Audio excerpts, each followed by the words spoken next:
નમસ્કાર દર્શક મિત્રો, હું શેફાલી ભટ્ટ સમાચાર બુલેટિનમાં આપનું હાર્દિક સ્વાગત કરું છું। નજર કરીએ આજના મુખ્ય સમાચાર પર। ભાવનગર શહેરમાં એક ચોંકાવનારી ઘટના બની છે, જ્યાં એક વૃદ્ધ મહિલા અચાનક ખાળ કૂવામાં પડી ગઈ હતી, જેનું તાત્કાલિક રેસ્ક્યુ ઓપરેશન હાથ ધરવામાં આવ્યું અને આ મહિલાનો જીવ બચાવાયો। ઘટના ભાવનગર શહેરના નારી વિસ્તારમાં આવેલ ચિત્રકૂટ સોસાયટીમાં 68 વર્ષીય પુષ્પાબેન વકાસિયા તેમના ઘરના ફળિયામાં આવેલ જૂના ખાલ કૂવામાં અચાનક માટે ઘસી પડ્યા હતા। ઘટનાની જાણ થતાં આસપાસના લોકો તુરંત દોડી આવ્યા અને ફાયર બ્રિગેડની ટીમને જાણ કરવામાં આવી હતી। ફાયર બ્રિગેડની ટીમે પ્રાકૃતિક સમસ્યા વચ્ચે પણ સફળતાપૂર્વક મહિલાને ખાળમાંથી બહાર કાઢી હતી। આવું પુનઃ ન બને તે માટે તંત્રે કડક પગલાં લેવા જોઈએ એવી માંગ ઉઠી રહી છે।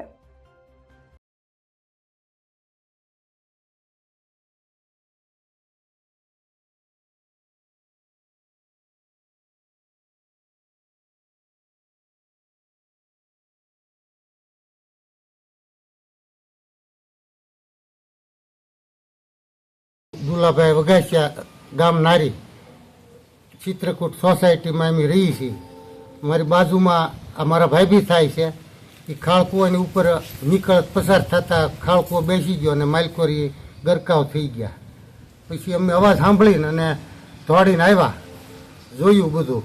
પછી એને ફાયર બ્રિગેડવાળાને ફોન કરીને બોલાવી લીધા અને 10-15 મિનિટની અંદર આવીને અને બહાર કાઢી દીધા સહી સલામત। પુષ્પાબેન વઘાસિયા બનાવ તો ઓછીમાં પાણી રેડતી હતી, ત્યાં ભેગ પડી તો મારો પગ હર્યો તો હું આમ આગે હાલવા ગઈ ને તો બીજો પગ ઊંચો ન થયો અને ભેખ જ સીધી ગઈ, એને હારે હું વહી ગઈ।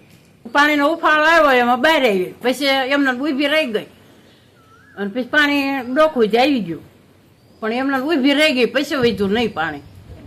અને આ બધાને રાડ નાખી ને તે બધા પગી ગયા અને બોલા બેડવાળા બોલાવ્યા કે એ તરત પગી ગયા બિચારા।